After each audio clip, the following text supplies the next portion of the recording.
네, 매일 아침 꼭 챙겨야 할 뉴스 딱 3개만 골라서 깊게 들여다봅니다. 뉴스 3개 시간인데요. 오마이뉴스의 곽우신 기자와 함께합니다. 어서 오세요. 네, 안녕하세요. 네, 그리고 박지훈 변호사 모셨습니다. 어서 오세요. 안녕하세요. 네, 유튜브로 성숙님이 오늘 등교 시작한 고3들과 교직원들에게 응원 보냅니다. 모두 힘내세요라는 메시지를 보내주셨는데요. 바로 오늘입니다. 네, 지금입니다. 네, 등교 개학이 오늘 고3부터 시작이 됐습니다. 모두 무탈하기를 바라고요. 활기차게 바라고 학교 생활 잘하시기 바라겠습니다. 자, 첫 뉴스 가보죠. 네, 청와대가 5.18 광주 민주화운동과 관련해 남아프리카 공화국의 진실과 화해위원회 모델을 고려했다라는 점을 밝혔는데요. 네. 문재인 대통령은 지난번 40주년 기념사에서 국가폭력 가해자의 진실 고백 그리고 용서와 화해 프로세스를 언급을 했습니다. 근데 이제 문 대통령이 청와대 참모진들에게 이 프로세스가 남아공을 모델로 삼았다는 점을 이야기했다고 하는데요. 강민석 청와대 대변인의 설명에 따르면 해당 위원회는 이제 아파르테이트 당시 국가범죄와 인권침해 행위를 조사하는 기구였는데 네. 대상자 7천여 명 중에서 상당수가 처벌을 받았지만 849명은 진실을 고백하고 사면을 받았다는 점을 언급을 했습니다. 네. 또 당시에는 공소시효를 배제했다라고 밝혔는데요. 앞으로 이제 5.18 진상조사가 이루어질 텐데 이 공소시효 문제를 어떻게 풀지는 국회의 몫으로 남은 것 같다라고 이야기를 했습니다. 네. 문 대통령도 이 공소시효 배제 문제에 대해서는 별다른 언급은 없었다고 하는데요. 다만 이제 이 진실 고백을 전제로 사면 가능성을 염두에 둔 거냐라는 이제 기자의 질문에 청와대 핵심 관계자는 답을 하기가 이른 것 같다라면서 무엇보다 가해자가 보이고 있는 태도가 진실을 고백할 자세가 돼 있는지 의문이라고 이야기했습니다. 네. 전두환 씨 보면 딱 그렇죠. 네. 딴 사람은 뭐 사실은 발포 명령을 전두환이 했는지 안 했는지 네. 이런 부분들을 얘기를 하라는 뜻으로 이런 얘기를 한 것 같아요. 사죄가 되고 또 고백을 한다면 어느 정도 사면이라든지 어떤 뭐 법적인 부분은 어쩌면 전두환 같은 경우는 예전에 뭐 처벌 받은 전력도 있긴 합니다. 그런 것들 전제해서 지금 얘기했던 것 같긴 한데 예. 그럼에도 불구하고 지금 태도를 봤을 때는 사죄를 할 가능성은 좀 적어 보이지 않을까 생각이 들어요. 지금 전두환 전 대통령 측의 이제 민정기 전 비서관이 연합뉴스와건 전화 통화를 보면요, 할 얘기도 없고 하고 싶지도 않다. 사실이 아닌데 어떻게 사죄하라는 것인가라고 이야기를 했다고 그렇죠. 합니다. 이게 사실 뭐 갑자기 나온 이야기는 아니고 예전부터 쭉 이 스탠스를 유지를 해왔잖아요. 네. 사실 재판은 사자 명예훼손죄, 조교 신부에 대한 사자 명예훼손죄인데 이거 뭐 징역 살 수 있는 상황은 아닙니다. 뭐 징역이 될 수도 있겠지만 네. 그러니까 큰 범죄라고 보기에는 좀 그런데 그것부터 모든 걸 다 부인하고 있거든요. 근데 저는 그 문재인 대통령의 언명이나 청와대의 설명에서 전제가 돼야 되는 게 하나 있다고 생각하는데요. 이 남아공의 경우를 그러니까 예를 들고 있는데 남아공의 사례와 지금 우리의 사례는 다른 부분이 하나가 있죠. 왜 그러냐면 남아공에서 진실을 고백하면 용서를 해준다라고 하는 것은 오랜 백인 정권의 장기 독재가 끝나고 나서 정권이 교체된 직후, 다시 말해서 묻혀있던 진실이 이제 본격적으로 규명되기 시작하는 단계에서, 다시 말해서 진상조사가 시작이 되고 따라서 처벌로 바로 이어질 수 있는 시대적인 사법적 환경이 조성이 됐을 때의 이야기이고, 그렇죠. 광주 민주화운동 같은 경우는 40년이 지난 일 아니겠습니까? 따라서 처벌하고 싶으면 해봐, 되나? 가해자들이 이렇게 생각을 하는 순간에 사실은 용서해 준다라고 하는 것은 사실은 별로 무력한 이야기가 될 수밖에 없는 그렇죠. 거거든요. 예. 뭐 용서를 해주고 말고가 아니라 내가 무슨 근거로 처벌을 받는데 이렇게 나와버리면 용서라는 어떤 이야기는 솔직히 무력해지는 거죠. 그래서 이런 어떤 접근법의 전제는 뭐가 되냐면 당신들은 지금이라도 처벌받을 수 있다라고 하는 이 상황을 확실하게 인지를 시켜줘야만이 공소시효가 살아있다. 이 접근법이 이제 비로소 이제 그 힘을 갖게 되는 건데, 그래서 나오는 이야기가 공소시효 폐지 아니겠습니까? 그래서 국회에서 공소시효를 폐지를 한다면 당신들은 지금이라도 처벌받을 수 있다.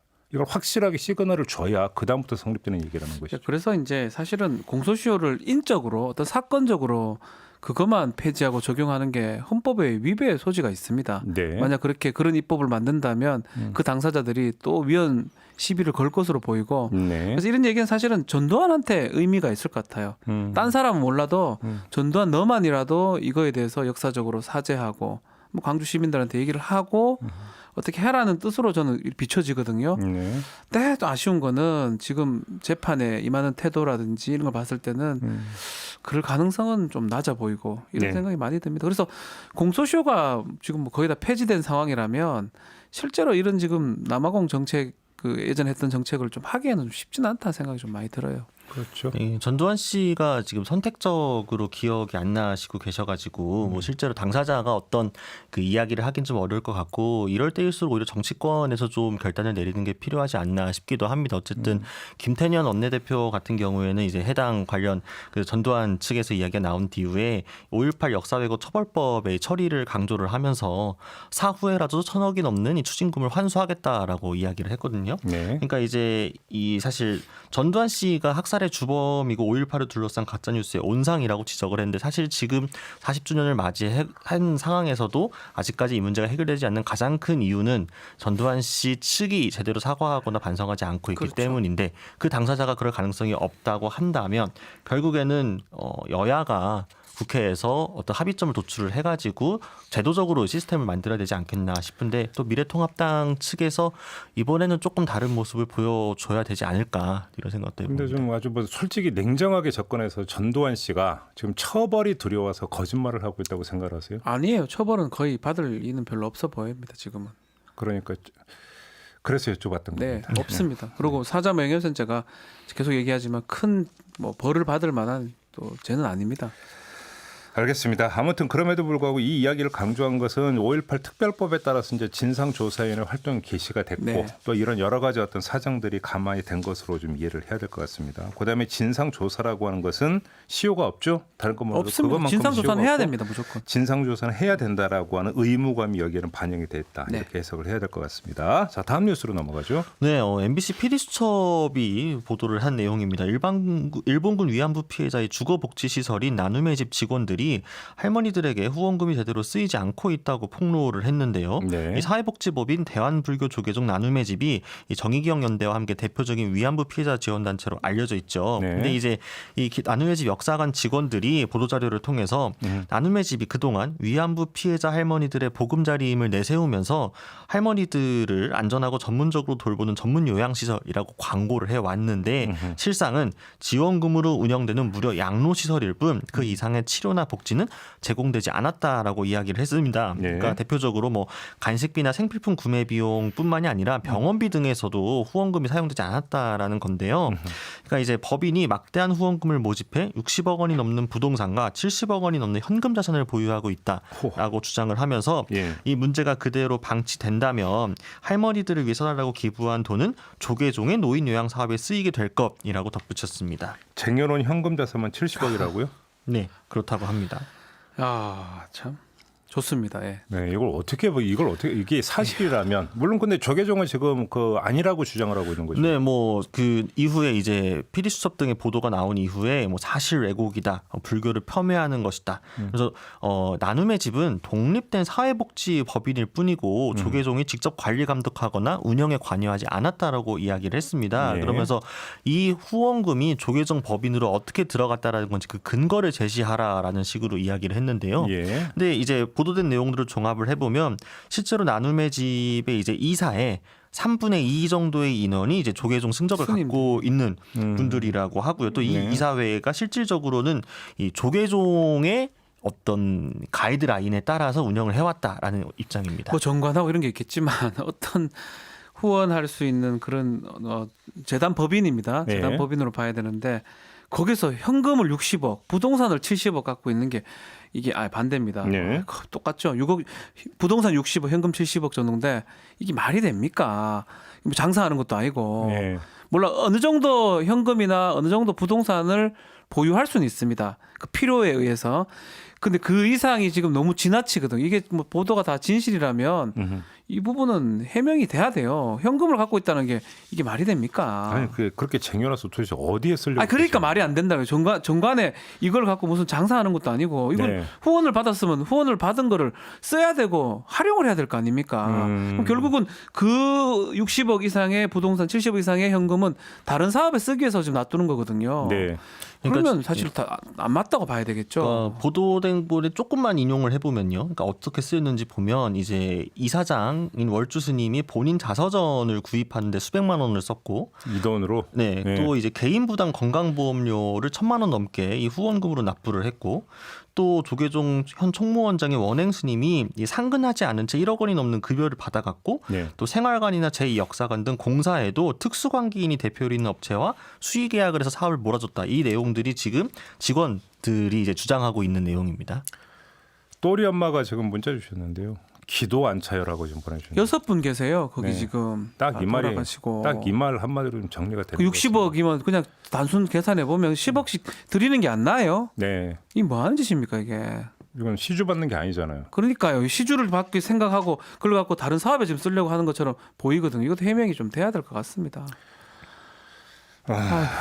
참 답답하네요. 아무튼 그 이 나눔의 집하고 이제 정의기억 연대하고 이제 뭐 혹시 이제 뭐 겹쳐서 생각하시는 분들이 계실지 완전 다른 모르겠지만 겁니다. 이건 뭐 예. 다른 거고요. 근데 뭐 다르고 안 갖고를 떠나서 가장 기본적인 취지라고 하는 것들이 무엇인가를 좀 다시 한번 환기를 시켜드려야 될 것 같은데요. 그렇지 않습니까? 그런데 이렇게 많은 돈을 정말로 쟁여놨다면 도대체 이건 설명할 그 방법이 있는 없어요. 건지부터 좀 없습니다. 저는 좀 납득이 안 갑니다. 예, 또 뭐 한겨레 보도를 보면은 이제 이사회에서는 할머니들 사후에 호텔식 요양원을 짓자라는 식의 논의가 있었다라고 합니다. 그러니까 네. 이제 이렇게 돈 재산을 아껴가지고 이후에 다른 용도의 어떤 사업 구상을 했던 것 아닌가라는 의혹도 지금 제기되고 있는 상황이기 때문에 네. 또 이런 문제에서도 조계종이 그저 우리하고는 관계없는 독립된 법인이다라고 이야기할 수 있는 것인지 저는 조금 의아하긴 아니 합니다. 정말 그렇다면 오히려 조계종이 팔 걷어붙이고 나서서 그러니까 그렇죠. 자체 감사부터 해야 되는 해명해야죠. 거죠. 본인들이 직접. 그게 맞는 거잖아요. 네, 그렇죠. 그 조계종 사람들이 거기 지금 다 법인에 다 들어가 있는데. 네.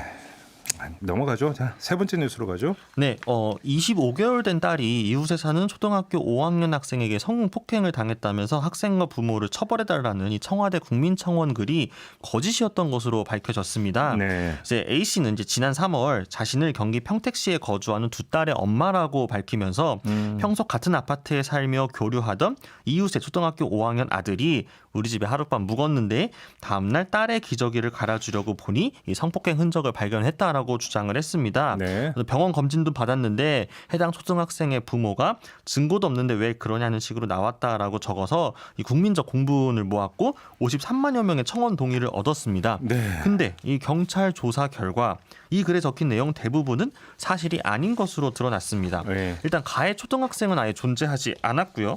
A 씨가 주장한 딸의 병원 진료도 사실이 아니었습니다. 사실상 이 평택에 거주한다는 점과 어린 딸이 있다는 점을 제외하면 맞는 게 없었다라는 내용인데요. 네. 이 경찰 관계자는 A 씨가 조사가 진행되자 모두 거짓이라고 실토했다라면서 이 범행 동기에 대해서 명확히 진술하지 않아 현재 조사 중이라고 이야기를 했습니다. 네. 경찰은 허위 글을 올린 이 청원인을 위계에 의한 공무집행 방해 혐의로 입건했다고 합니다. 참 참. 오늘 그 참참을 계속하네요. 네. 근데 이게 이제 공무집행 방해죄가 이제 거짓말해서 공무를 방해한 우리 거짓 신고한다는 이런 건데 지금 문제가 조금 있습니다. 네. 이 지금 예컨대 어떤 몇 동 몇 호에 사는 누가 이런 행동을 했다 이렇게 좀 특정을 해서 무고나 공무집행 방해죄 성립하는데 그냥 소설 같거든요. 지금 자기 딸 존재 말고는 나머지는 네. 다 그냥 거짓으로 그냥 청원 게시판에 소설을 쓴 거라고 봐야 될 것 같아요. 네. 그럼 이거를 자체가 이게 그냥 공무집행 방해죄 될 수 있을지는 좀 따져봐야 될 부분 같아요. 왜 그걸 했으며 아니 근데 무슨 지금 의도로 했으며 보도에 따르면 이 청와대 청원이 접수된 바로 당일에 경찰은 내사에 들어갔다는 그렇죠. 거 아니겠습니까? 문제의 심각성을 네. 인지를 하고 그러면 그 기간 동안에 행정력이 낭비가 됐고 네.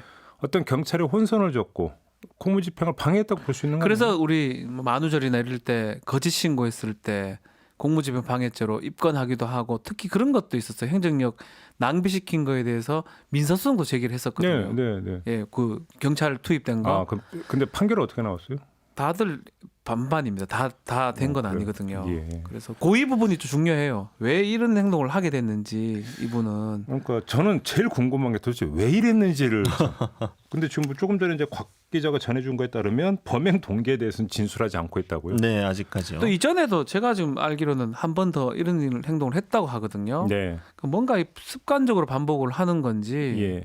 근데 뭐 이거에 대해서 지금 53만 명이나 동의를 해버리니까 네. 이게 뭐 심각하니까 본인이 이런 거 신나서 이렇게 글을 썼는지 참 그러니까 놀랍네요. 청와대에서는 그러니까 지금 20만 명이 넘어서 지금 청원 인원이 20만 명이 넘어서 공식 답변을 했던 것 중에서 이렇게 허위 사실이었던 건 이번이 처음이라고 합니다. 네. 그러면서 사실 이게 이제 이건만이 아니라 미성년, 그러니까 아동 청소년을 대상으로 한 성범죄 관련 국민청원 4건을 종합해서 청와대가 답변하는 과정에 다른 3건과 달리 이 건은 허위였다라는 점을 이제 언급을 한 건데요. 네.